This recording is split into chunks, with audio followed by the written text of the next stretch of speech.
मेरे ख्याल में जो आइनी और कानूनी बात है वही होनी चाहिए और उसके लिए सबसे ज़्यादा मुनासिब है कि अटॉर्नी जनरल साहब क्योंकि इस केस में मौजूद थे और फैसला भी सुना इन्होंने अंदर बैठ के, तो अटॉर्नी जनरल साहब अगर राय दें तो फिर मैं आपके सवालात के लिए हाज़िर हूँ जी।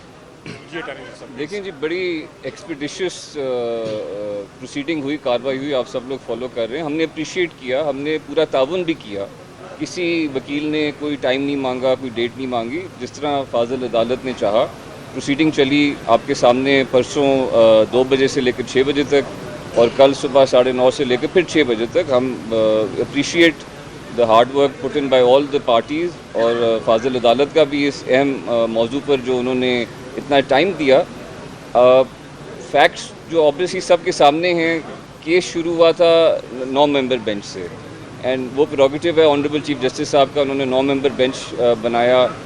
फिर कुछ और मामलात हुए तो इवेंचुअली 5 मेंबर बेंच जब बना, मंडे को हमें पता चला तो उसमें 2 फाजिल जो जज साहिबान हैं, जस्टिस याहिया अफरीदी साहब एंड जस्टिस अतर मिन्नल्ला साहब, उन्होंने दरअसल 23 फरवरी को ही अपने तहरीरी नोट में इन दोनों पिटिशन्स को डिसमिस कर दिया और बाकी जो 9 मेंबरान ने वापस मैटर भेजा to the honourable chief justice, तो 5 मेंबर बेंच बना। अब आज जो फैसला आया है उसमें जो 5 मेंबर बेंच में 3 जज साहिबान, honourable chief justice, honourable Munib Akhtar साहब एंड ऑनरेबल मोहम्मद अली मज़हर साहब, उन्होंने एक फ़ैसले को दिया और उन्होंने साइन किया। 2 जो मुअज़्ज़ज़ जज साहिबान हैं, जस्टिस मंसूर अली शाह साहब और जस्टिस मंदोखेल साहब, उन्होंने एक फ़ैसले को साइन किया। लेकिन जो गौर करने वाली बात है, जब हमारे पास रिटन ऑर्डर आया असल में कुछ देर पहले ही, तो मैं पैरा 2 पढ़ना चाहूँगा जो जस्टिस मंसूर अली शाह साहब के नोट का है। वो ये कहते हैं, we therefore agree with the orders dated 23/2/2023 passed by our learned brothers Yahya Afridi and Athar Minallah J and dismissed the present constitution petitions and dropped the suo motu proceedings। ये बात वैसे अदालत में भी जब ऑनरेबल चीफ जस्टिस ने order पढ़ा था तो सुनाई गई थी, लेकिन जो फुट नोट है वो अदालत में नहीं पढ़ा गया, वो मैं पढ़ना चाहता हूँ। वो बड़ा मानी खेज़ है। फुट नोट ये कहता है, initially a 9 member bench heard this matter. The aforementioned 2 honorable judges decided the matter by dismissing the said petitions. Later on, 2 other honorable judges disassociated themselves from the bench for personal reasons, and as the 2 aforementioned judges had dismissed the matter, the bench was reconstituted into a 5 member bench by order dated 27/2/2023. The decisions of the aforementioned 2 honorable judges dated 27/2/2023 form part of the record of the case. That means कि इस case के record में 5 नहीं 7 मुअज़्ज़ज़ जज साहिबान के फैसले मौजूद हैं। उसमें से 2 मुअज़्ज़ज़ जज साहिबान ने 23/2 को इन पिटिशन्स को डिसमिस किया। आज 2 मुअज़्ज़ज़ जज साहिबान ने फिर पिटिशन को डिसमिस किया, तो 4 मुअज़्ज़ज़ जज साहिबान ने पिटिशन को डिसमिस किया, 3 मुअज़्ज़ज़ जज साहिबान ने पिटिशन को मेंटेनेबल करार दिया। ये सूरत हाल है and this is the situation. अब आगे इस पर जो भी प्रोसीड होती है, ये अटॉर्नी जनरल साहब, ये रिव्यू का पॉइंट बनेगा। वन बाय ना सर, नहीं 1 by 1 जी नहीं सर, ऐसे नहीं सर। कयूम सदीकी साहब के बाद ले लो 1 मिनट। तारक साहब, ये रिव्यू का पॉइंट बनेगा। पहला मैं ये सवाल का जवाब दे दूं, मेरे ख्याल में इसमें रिव्यू वाली बात नहीं है। इसलिए नहीं है कि फ़ैसला जब बहुत वाज़े हो और उसमें इबहाम ना हो, ये कोई हार जीत वाला वैसे भी केस नहीं था कि किसी की अहलियत और नाअहलियत का केस है, किसी की क्वालिफ़िकेशन डिस्क्वालिफ़िकेशन डिस्कस हो रही है। ये एक आइनी नुक्ता आया और उस आइनी नुक्ते की मेंटेनेबिलिटी के ऊपर पहले बहस छिड़ी और उस बहस के नतीजे में 2 बातें सामने आई कि जिन 2 मुअज़्ज़ज़ जज साहिबान ने अपना माइंड डिस्क्लोज़ कर दिया था इस मामले को रेफ़र करते हुए, उनके ऊपर एतराज़ उठाया गया कुछ जमातों के वकला की तरफ से और पाकिस्तान बार काउंसिल की तरफ से जो वकला तंजीम है। उन 2 जज साहिबान ने अल्टीमेटली रज़ाकाराना तौर पे अपने आप को बेंच से अलग कर लिया, रिक्यूज़ कर लिया। मैं समझता हूँ कि उनका ये फ़ैसला साहिब था, क्योंकि कहते हैं कि इंसाफ होता हुआ नज़र आना चाहिए और उसकी कोई बैकग्राउंड भी और हिस्ट्री भी थी उन 2 जज साहिबान के हवाले से। अब 7 जज साहिबान में से 2 जज साहिबान 23 तारीख को अपना फ़ैसला दे के दस्तखत कर चुके। उन्होंने कहा कि हम इन पिटीशंस को मेंटेनेबिलिटी की बुनियाद पर ख़ारिज करते हैं, ये काबिल समात नहीं हैं। सुओ मोटो का इख्तियार भी इस केस में इसलिए इस्तेमाल नहीं होना चाहिए कि मामला हाई कोर्ट्स में पेंडिंग है और 184(3) की जो सुप्रीम कोर्ट की अदालत उज़्मा की पावर्स हैं उनके बारे में भी उन्होंने ये राय दे दी। आज जब फैसला आया 5 रुकनी बेंच का, चीफ जस्टिस साहब ने इस अरसे में ये मुनासिब समझा कि वो 2 जज साहबान क्योंकि अपनी फ़ाइनल ओपिनियन दे चुके हैं, वो फर्दर इस मामले में नहीं बैठना उनका मुनासिब, सो लिहाजा उन्होंने जो दीगर 5 जज साहबान थे उनको बेंच का हिस्सा बनाया और उनके सामने केस आर्ग्यू हुआ।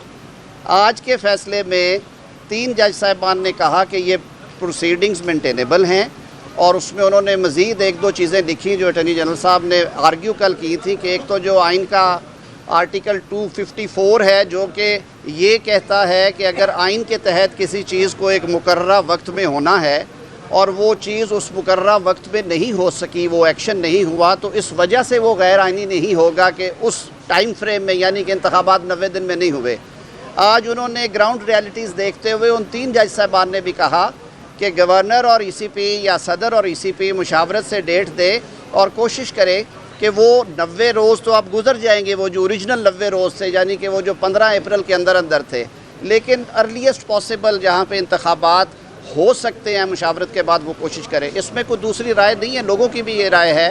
हम भी समझते हैं कि अगर हालात साजगार हों, अगर इंतखाबात इंसानी जानों से ज़्यादा कीमती हैं या अगर मुल्की हालात इजाज़त दे रहे हैं तो 30, 40, 50 दिन में हो, अगर वो 80, 90 दिन में होने हैं तो ये डिस्क्रेशन भी आइन देता है इलेक्शन कमीशन और बाकी स्टेक होल्डर्स को।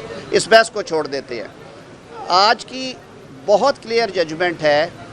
2 मोअज़्ज़ज़ जज साहबान ने कहा कि हम एग्री करते हैं जो फ़ैसला 23 फरवरी को 2 दीगर अराकीन जस्टिस याहिया आफरीदी साहब और जस्टिस अतर बिनिल्ला साहब ने तहरीर की है अपने नोट्स कि ये पिटीशंस मेंटेनेबल नहीं हैं, ये काबिल समात नहीं हैं।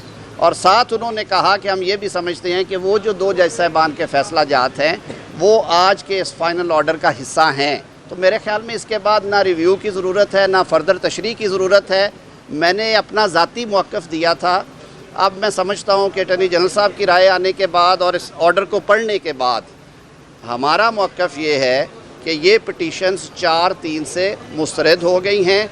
4 मोअज़्ज़ज़ जज साहबान और लिखते हैं कि ये काबिल समात नहीं हैं। अब ये फ़ैसला कानून और आइन के मुताबिक हाई कोर्ट्स में जो पेंडिंग प्रोसीडिंग्स है उनमें हो जाना चाहिए। आप बड़े सीजन लॉयर हैं, आप ये बताएं कि चीफ जस्टिस ने आके ऑपरेटिव पार्ट पढ़ा और हमेशा operative part he order of the day consider किया जाता है।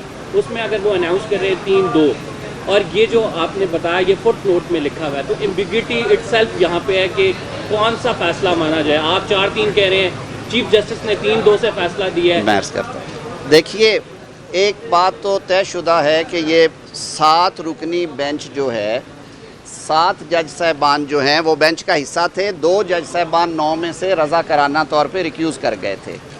7 में से 2 जज जो आज बैठे हुए थे 5 रुकनी में, उन्होंने कहा कि हम अपने जो ब्रदर जजेस की ओपिनियन है अर्लियर के ये पिटीशंस मेंटेनेबल नहीं है, हम उनसे एग्री करते हैं और उनका वो जो 23 तारीख का हुक्म है that is part of the order of the court.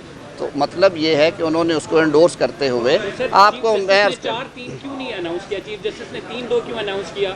आप मेरे ख्याल में कुछ चीज़ें ऐसी हैं जिन पे अभी मज़ीद शायद डिबेट हो, लेकिन कानून में कुछ चीज़ें वाज़े नज़र आ रही होती हैं। मेरी नज़र में तशरीह तलब मामला नहीं है, रिव्यू की ज़रूरत नहीं है। अगर इससे किसी को इख्तलाफ है, कल को कोई सिचुएशन आई तो जिसको इससे इस तशरीह से इख्तलाफ हुआ वो जाके तशरीह करा लेंगे। मेरी नज़र में तो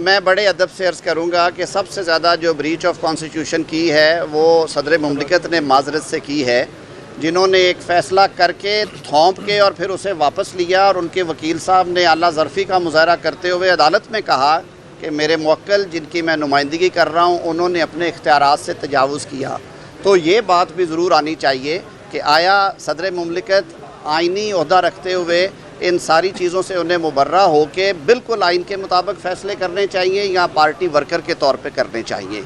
मेरे लिए ये बात बड़ी तकलीफ़ दे है पाकिस्तान के शहरी की हैसियत से, कानून के तालिब इल्म की हैसियत से, कि सदर मुमलिकत जिन्हें आइन पाकिस्तान एक बहुत बड़े मनसब पे फाइज करता है और उनका बड़ा किरदार है इसमें, वो इस तरह की बातें करे जो कि उनके मनसब के इख्तियारात में नहीं आती। ये एक अलग बहस होगी। आपने कहा कि हाई कोर्ट्स, देखिए अभी ये फ़ैसला आ गया है, अब हाई कोर्ट्स में दरख्वास्तें खारिज नहीं हुई अभी तक, दोनों हाई कोर्ट्स में पेंडिंग है। पेशावर हाई कोर्ट में मामला ज़ेर तनकी है, लाहौर हाई कोर्ट में इंट्रा कोर्ट अपील मौजूद हैं। इसकी तशरीह उन दोनों हाई कोर्ट्स में भी हो सकती है।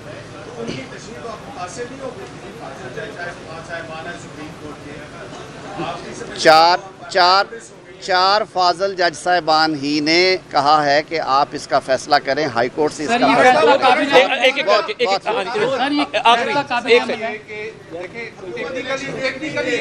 जी नहीं, हुकूमत का तो नहीं, बिल्कुल नहीं। अच्छा, मैं ये बात भी वाज़ेह कर दूँ, कल भी पाकिस्तान मुस्लिम लीग नून के, पाकिस्तान पीपल्स पार्टी के और JUIF के वकला साहिबान अदालत में मौजूद थे। ये बात हम ऑन रिकॉर्ड कह रहे हैं कि कोई इलेक्शन से नहीं भाग रहा।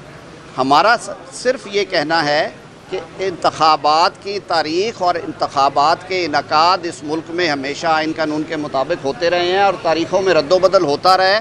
ये पहली दफ़ा नहीं होगी कि तारीख़ों में रद्दोबदल हो। हमारे वकील साहब ने एक मौक़िफ़ पेश किया, ये मुकदमा मैं कौम के सामने रखता हूँ, कौम खुद डिसाइड करे। इजाज़त देंगे मुझे? अगर आप इजाज़त दें तो मैं बोलूँगा। इतनी बात उन्होंने कही कि 35 अरब रुपए के ख़र्च से डिजिटल मरदमशुमारी हो रही है जो कि आज शुरू हो गई है और उसका रिज़ल्ट जो है वो 30 अप्रैल को दिया जाए।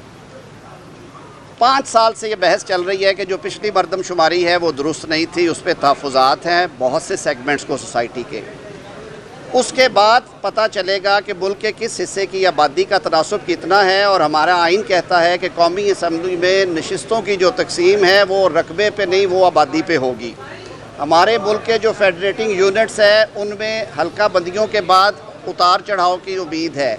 सूबों के अंदर भी, पंजाब में आपको पता है कि सराइकी सूबा या मुल्तान सूबे के बारे में लोग कहते हैं कि जी साउथ पंजाब में वो फ़ंड्स नहीं जाते, और फ़ंड्स की तकसीम भी आबादी के तनासुब से होती है, रिप्रेजेंटेशन भी।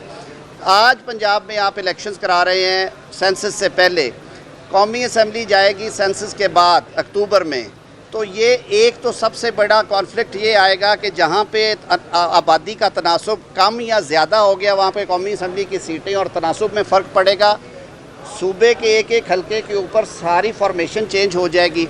दूसरा सदीकी साहब, दूसरी बात, मैं 254 सदीकी साहब ज़रा 1 मिनट मुझे दें। दूसरी बात यह है कि हमने तारीख़ से सबक सीखा। 1977 के इंतखाबात पाकिस्तान पीपल्स पार्टी जीत जाती अगर निगरान हुकूमतों के साथ, तो शायद वहाँ पे तहरीकें ना चलती और मार्शल लॉ मुसल्लत ना होता। 1997 के इंतखाबात पे जब पूरी मुस्लिम लीग नून ने 2/3 ली, लोगों ने उंगलियाँ उठाई, इसके बावजूद कि अवाम का फ़ैसला था। 2002 मुशर्रफ साहब ने LFO पे कराया, मर्ज़ी के लोग अपॉइंट करके। 18वीं तरमीम में पाकिस्तान भर की सियासी जमातें जिनमें तहरीक इंसाफ भी शामिल थी, 224 इंट्रोड्यूस करवा के एक मेकनिज़म फराहम किया कि आप निगरान हुकूमतों के साथ इंतखाबात कराएँ। अब आज 2 सूबों में सियासी हुकूमतें कायम हो जाएंगी, कोई आइन और कानून ये इजाज़त नहीं देगा, ना देता है कि उन हुकूमतों को कौमी असम्बली के इंतखाबात के लिए सस्पेंड कर दिया जाए और वहाँ पे लेवल प्लेइंग फील्ड हो सकता है वहाँ पे मुस्लिम लीग नून की पंजाब में हुकूमत हो सकता है किसी और जमात की हो। सर ये तमाशा चलता रहेगा, 8 महीने हम इस प्रोसेस में रहेंगे और फिर उंगलियाँ उठेंगी। इसलिए let election commission and other stakeholders decide कि उन्होंने लास्ट क्वेश्चन देखिए, ये इलेक्शन कमीशन को इन सारे फैक्टर्स को देख के ये चीज़ भी तय करनी है। मैं नहीं कहता कि सर ईसीपी को आप क्या मशवरा देंगे? जी तारड़ साहब ईसीपी को क्या मशवरा देंगे? कि फौरी तौर पर इलेक्शन कमीशन सदर के साथ एडवाइस करे और तमाम अथॉरिटीज़ को ये हिदायत की है कि इलेक्शन कमीशन की मदद करें।